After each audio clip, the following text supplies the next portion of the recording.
Did you know the U.S. embargo on Cuba has cost the island over $130 billion in economic losses over 6 decades? It's one of the longest-running sanctions in modern history, shaping the lives of millions and influencing global politics. But why has this policy endured through wars, political shifts, and changing global attitudes? Let's dive into the complex history of this enduring conflict and ask the question, is the embargo an effective tool for change, or has it become a relic of a bygone era? The origins, revolution, and retaliation.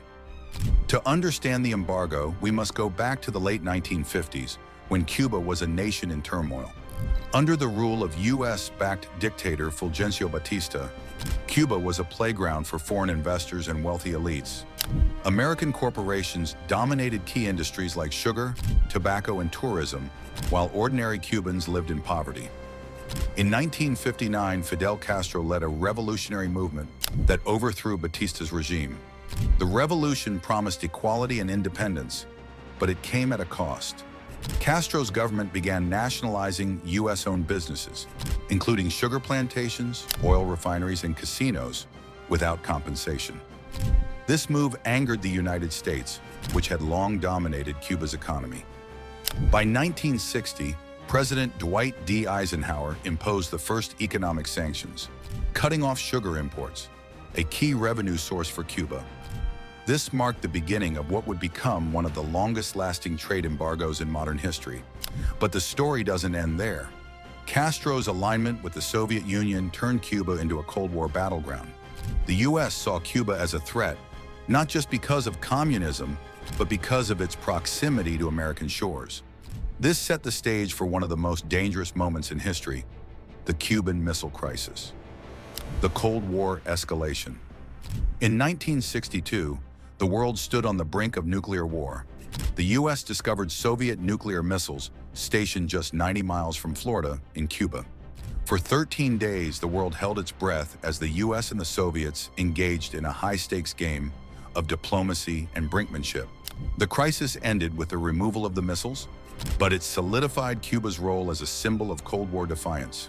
President John F. Kennedy responded by expanding the embargo into a full trade ban, isolating Cuba economically and politically. For Castro, the embargo became a rallying cry, portraying Cuba as a small nation, standing strong against a superpower. But the embargo wasn't just about Cuba, it was a message to the world. The U.S. wanted to show that any nation aligning with the Soviet Union would face severe consequences. This policy was reinforced in the 1990s with the Cuban Democracy Act and the Helms-Burton Act, which penalized foreign companies doing business with Cuba. The human cost, life under the embargo. For ordinary Cubans, the embargo has shaped every aspect of daily life. While Cuba has developed a robust healthcare system and a strong sense of national pride, the embargo has created significant challenges. During the special period in the 1990s after the Soviet Union collapsed, Cuba faced its worst economic crisis. Food shortages were so severe that the average Cuban lost 20 pounds. People resorted to eating whatever they could find, from cats to banana peels. Yet despite these hardships, Cubans found ways to survive and innovate. Cuba's healthcare system is a testament to this resilience. Despite being cut off from advanced medical technology, Cuba has produced world-class doctors and developed its own vaccines, including one for COVID-19. However, the embargo has made it difficult to import essential medications, leaving many Cubans without access to life-saving treatments. The tourism industry, one of Cuba's main economic drivers, has also suffered. With U.S. citizens restricted from freely visiting Cuba, the island has lost billions in potential revenue. Yet Cuba's vibrant culture and stunning landscapes continue to attract visitors from around the world. Global reactions and modern implications.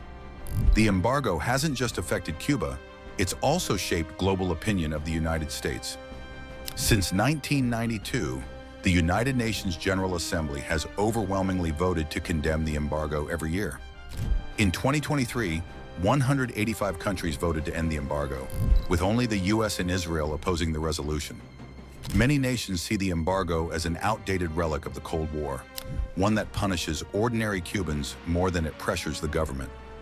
Even American allies like Canada and the European Union have rejected the embargo, maintaining trade and diplomatic relations with Cuba.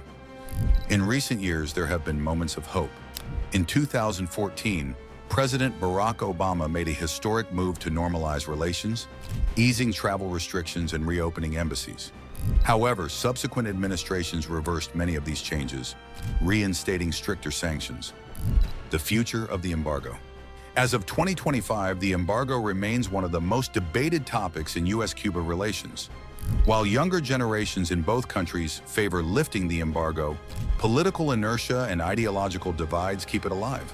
The question remains, should the embargo continue, or is it time for a new chapter in U.S.-Cuba relations?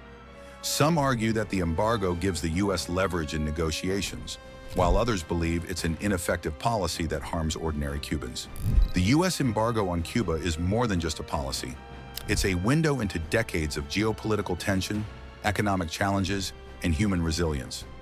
As history unfolds, this story continues to shape the future of both nations in profound ways. If you found this deep dive insightful, don't forget to like, subscribe, and share your thoughts in the comments. Let's keep the conversation going.